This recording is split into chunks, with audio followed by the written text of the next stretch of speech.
She spent $500 on an LLC before she had a single client. Meanwhile, another freelancer made real money without one. So who's right? The answer isn't just legal.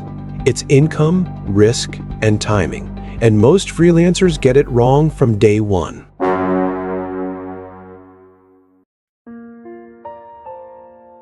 She paid $500 to become official before she had a single paying client. Nobody warned her that was backwards. Every video says the same 6 words: form an LLC before you start, but almost none of them explain why or when it actually matters. So which is it? A legal necessity, a tax strategy, or a fear tactic dressed up as advice? The answer depends on numbers almost nobody checks first. Meanwhile, across town, another freelancer earned $80,000 with no LLC at all and paid an accountant a fraction of what the other one spent. 2 freelancers, 2 identical incomes, 2 completely different bills to the government.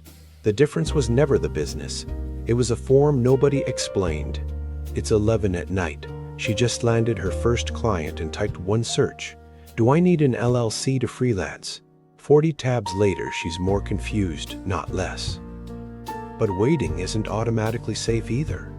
One client dispute, one unpaid invoice gone wrong, and a sole proprietor's personal savings can be legally exposed.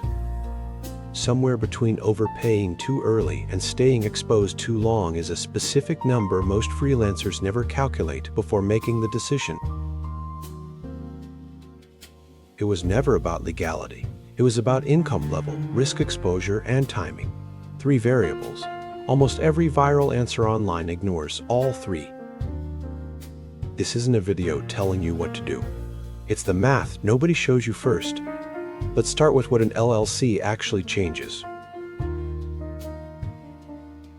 The moment freelancing becomes real isn't the LLC paperwork. It's the first invoice sent and the sudden question of what happens if it goes wrong. 2 friends, same freelance income, completely different opinions. One insists an LLC is mandatory. The other never filed one and sleeps fine.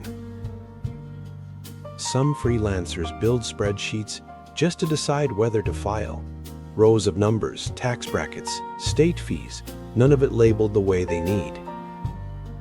A client asks casually, "Do you have an LLC or are you a sole proprietor?" For many freelancers, it's the first time they've even had to answer. Business money and personal money sitting in the same account for months, it feels harmless until tax season turns it into a documentation nightmare. There's a specific kind of quiet that happens after the kids are asleep, when a freelancer finally opens the folder labeled "Taxes, Deal with Later." A freelance photographer realizes mid-shoot that if her client trips over a light stand, there's no business entity standing between that lawsuit and her own name. A year after forming an LLC, an envelope arrives. An annual state fee, due again for a company that made $1,200 all year. A software bug she shipped cost a client $11,000 in lost sales. Whether that bill lands on her business or her personal bank account depends entirely on structure.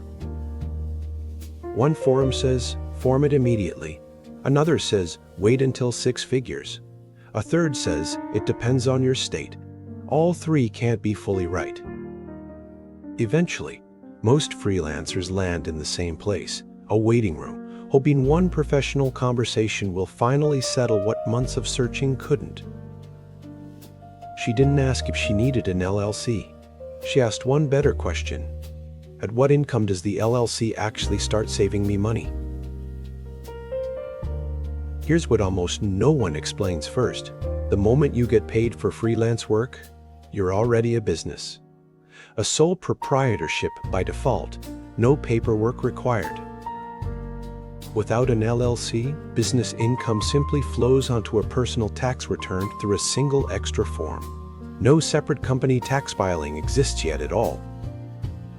The tax that actually surprises freelancers isn't about LLCs at all. It's a 15.3% self-employment tax that exists whether or not you ever file one. An LLC's real function has almost nothing to do with taxes by default. It draws a legal line between what belongs to the business and what belongs to you.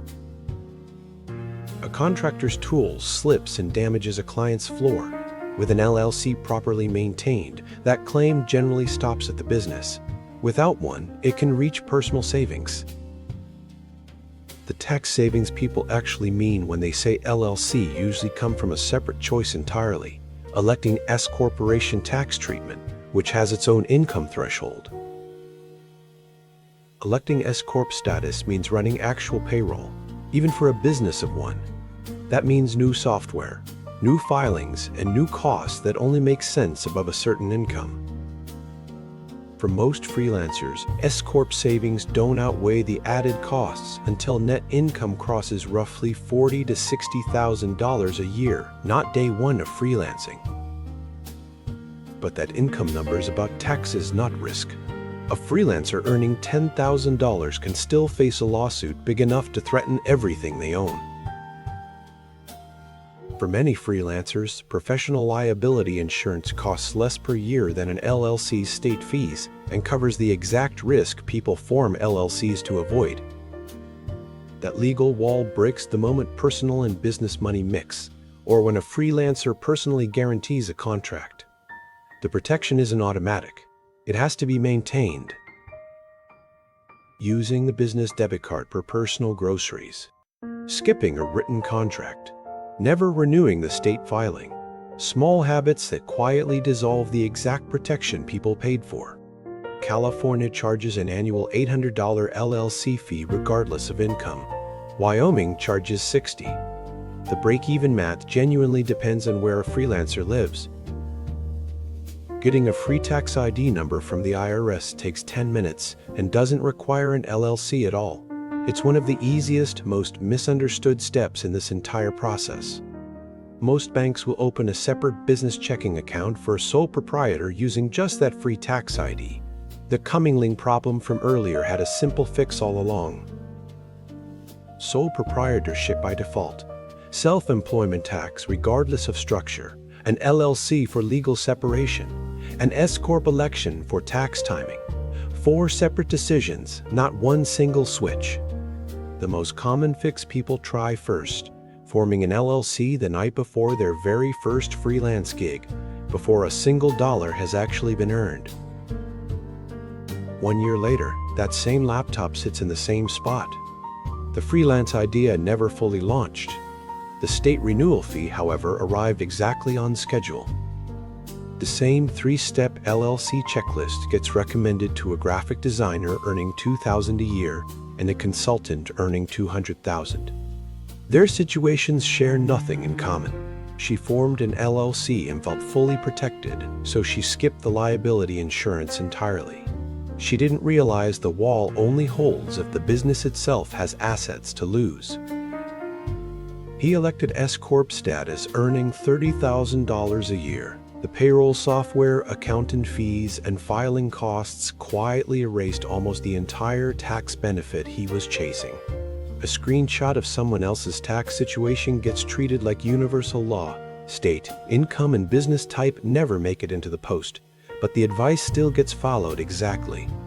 He downloaded a free contract template and sent it without editing the state name still listed from someone else's business. A protection that looked complete wasn't. Her first accountant said wait. Her second said file immediately. Neither one asked about her actual income before answering, which is exactly why the advice kept changing. After months of conflicting advice, some freelancers simply stopped deciding at all, leaving both risk and potential savings unaddressed indefinitely, which is its own kind of costly mistake. She formed an LLC but kept signing client contracts with her own personal name out of habit. Legally, that single detail can undo the entire liability wall she paid for. Every failed fix in this block shares one root cause, treating a sequence of separate decisions, timing, structure, insurance, contracts, as if signing one form solves all 4 at once. None of this means the advice online is malicious. It's just incomplete. The real fix isn't a form, it's a sequence, and it starts with one honest number. The real first step isn't a state website. It's an honest 12-month income estimate written down before any paperwork decision gets made at all. For most freelancers under roughly $40,000 a year, staying a sole proprietor with proper insurance is genuinely fine. Nothing is being missed by waiting.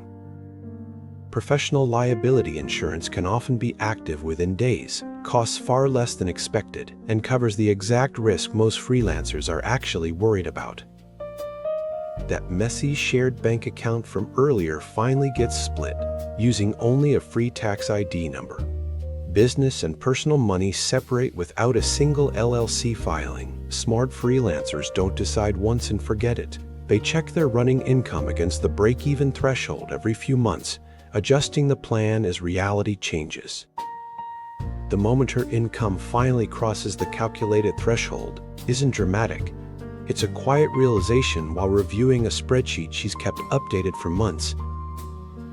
This time, forming the LLC takes 20 minutes because the decision was already made with real numbers, not fear, panic, or a video telling her to hurry. One small decision people overlook: who receives legal mail on the business's behalf. It's a minor line item with real consequences if ignored. A new debit card arrives with the business name printed on it. A small piece of plastic, but the first physical proof that the structure finally matches the income. Only now, with steady income well above the earlier threshold, does the S-corp conversation actually make financial sense to have with a real accountant. Regardless of entity type, quarterly estimated taxes remain a freelancer's real ongoing responsibility, a habit that matters far more than any one-time filing decision. Every contract signed with the business name, every payment routed through the business account, the small habits that keep the legal wall from earlier fully intact. A year later, the same kind of envelope arrives. This time, it's an insurance renewal she expected, budgeted for, and opens without any surprise at all. None of this replaces a real accountant once income becomes complex. The goal was never to avoid professionals, just to walk into that meeting already informed. Estimate income, get insurance, separate the accounts, track the threshold, form the entity when it's earned its cost. 5 steps in order, instead of one rushed form. If she could go back to that $500 receipt, she wouldn't tell herself not to form the LLC. She'd just tell herself to wait for the number first. Both freelancers from earlier are still working today. Neither was wrong. They simply reached the same informed decision at 2 completely different appropriate points in time. So, do you need an LLC to freelance? No, but at a certain income and risk level, you'll likely want one, and now you know exactly how to find that point. That folder labeled Taxes Deal With Later finally has a plan inside it. Not a solution to fear, just an honest, dated sequence of manageable next steps. 1 year later, her business account is separate, her insurance is active, and her LLC decision, made right on schedule, already feels less like a milestone and more like a formality. The paperwork was never the point. Understanding your own numbers was. That's the difference between fear-based decisions and ones you can actually stand behind. Knowing when to form an LLC is just one decision freelancers face. The next one is usually about tools, taxes, or growth, and that's a story for another time. If this changed how you think about freelancing and taxes, the most useful thing you can do is share it with the freelancer who needs to hear it before they overpay. Like this video, drop your own state and situation in the comments, and subscribe for the next honest breakdown.